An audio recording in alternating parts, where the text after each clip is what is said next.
Question है area of a right angle triangle is 165 square metre. एक समकोण त्रिभुज का क्षेत्रफल 165 मीटर स्क्वायर मीटर है, तो एरिया हो जाएगा 165 स्क्वायर मीटर। आगे बोला जा रहा है if the height of right angle triangle is 7 centimetre more than its base then find the height of right angle triangle. तो अब हमको बोला जा रहा है कि हाइट जो है वो बेस से 7 सेंटीमीटर या 7 मीटर ज़्यादा है। ठीक है, 7 सेंटीमीटर ज़्यादा है, तो ये भी सेंटीमीटर में ही होगा क्योंकि दो अलग अलग यूनिट नहीं होगी।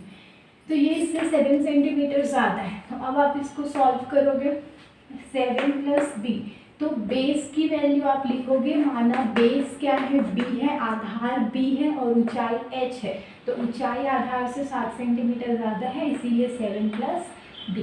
ठीक है, अब हम इसको सॉल्व करेंगे।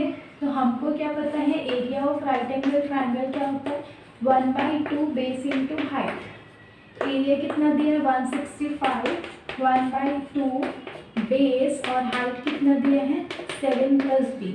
सॉल्व कर दो, 2 × 5 = 10, 2 × 6 = 12, 1 13, 2 × 1 = 2, 1 3, b × 7 7b + b²। तो इसको b² + 7b = 330 लिख सकते हैं। अब आप फिर से स्क्वायर मेथड लगाओ और सॉल्व कर दो। तो ये a² तो मिल गया आपको, 2ab बनाना है तो 2 का मल्टीप्लाई किए तो डिवाइड भी करेंगे, × 7 = 330। अब a² 2a और b का मान कितना मिला 7/2 = 330। अब हम क्या करेंगे, b² + 2ab और b² को दोनों पक्षों में जोड़ने पर, मतलब 7/2 का स्क्वायर = 330 + 7/2 का स्क्वायर। ठीक है, तो ये हो जाएगा b + 7/2 का होल स्क्वायर = 330 + 7 का स्क्वायर कितना होता है 49 और 2 का स्क्वायर कितना होता है 4। अब आगे सॉल्व करेंगे। तो ऊपर का हम रेज कर रहे हैं,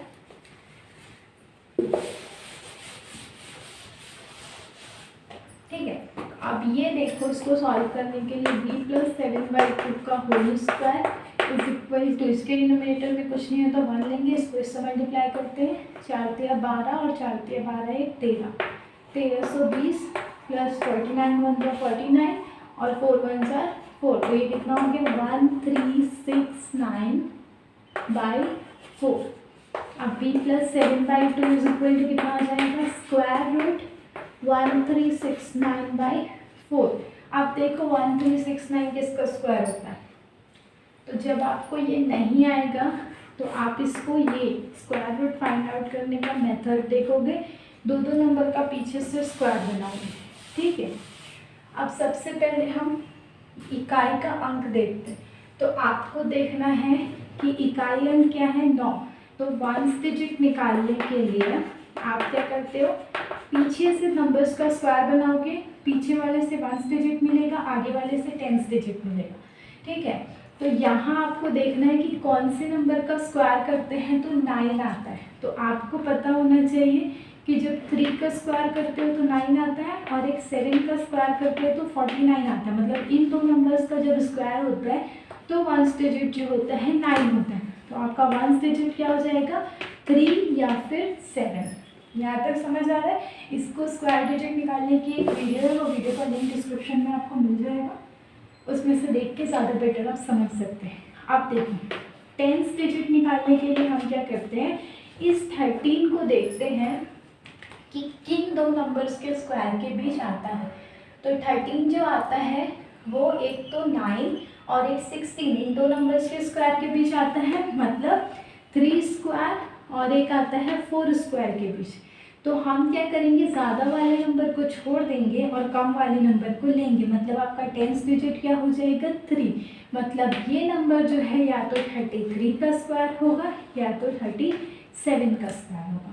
अच्छा, एक और चीज़, अगर आपको पता करना है कि ये जो नंबर है ये परफेक्ट स्क्वायर है या नहीं, तो उसके लिए आप क्या करोगे, इन सारे नंबर्स को प्लस करोगे। तो 1 + 3 4, 4 + 6 10, 10 + 9 19, 19 को फिर से करेंगे 1 + 9 10, 10 को फिर से करो 1 + 0 1। अगर सारे नंबर्स को जोड़ने पर उन डिजिट का सम जो है वो या तो 1 आता है या 4 आता है या 7 आता है या 9 आता है, तभी वो नंबर जो होगा परफेक्ट स्क्वायर होगा, अदरवाइज वो परफेक्ट स्क्वायर नहीं होगा, वो किसी डेसिमल का स्क्वायर होगा। तो यहाँ पर सम क्या आ रहा है 1 आ रहा है, मतलब ये परफेक्ट स्क्वायर है। ठीक है, अब यहाँ से हम देखेंगे कि ये नंबर 33 का स्क्वायर है या 37 का स्क्वायर है, तो आपको स्क्वायर निकाल के देखना पड़ेगा। तो 33 का स्क्वायर निकालो। तो स्क्वायर निकालने के लिए एक शॉर्टकट मेथड है, आप इसको 3 सेक्शन में डिवाइड कर देना। ठीक है, यूनिट डिजिट में इसका स्क्वायर करके लिख देना 3 3 9। यहाँ पर क्या होगा, इन तीनों को मल्टीप्लाई करके लिखना। ठीक है, तो आप क्या करोगे, 3 × 9, 9 दूनी 18, और तो 9 दूनी 18 कितना आ गया 8, एक हासिल चला गया। आप 10 का स्क्वायर करो तो कितना आएगा, 10 का स्क्वायर मतलब 3 का स्क्वायर 9, 9 + 1 कितना हो गया 10, तो आ रहा है 1089। तो 1089 तो ये है नहीं, मतलब ये किसका स्क्वायर हो जाएगा 37 का। तो 1369 स्क्वायर होता है 37 का अपॉन 4। अगर आपको कन्फ्यूज़न है कि मैम सही बोल रही है या नहीं बोल रही है, 37 का स्क्वायर है या नहीं, तो चलिए चेक कर लेते हैं।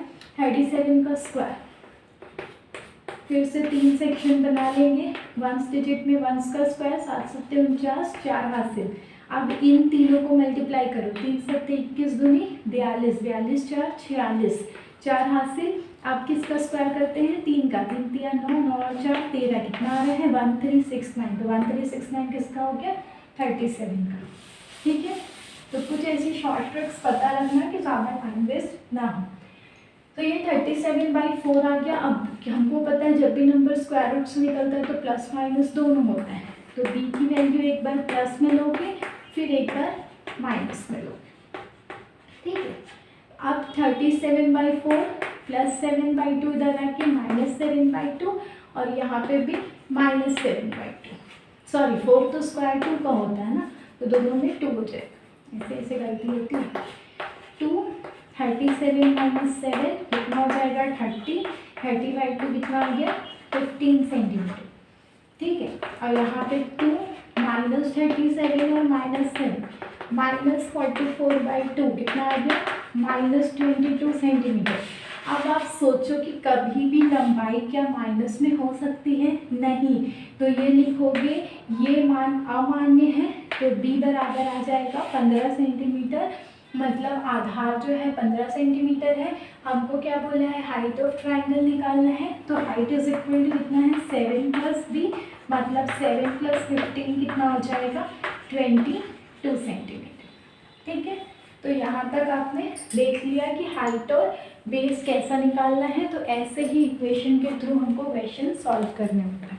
आई होप क्वेश्चन आपको समझ आया होगा। If yes, then please hit the like button, subscribe the channel to support me, and comment if you have any query and suggestion. Thank you. Have a nice day.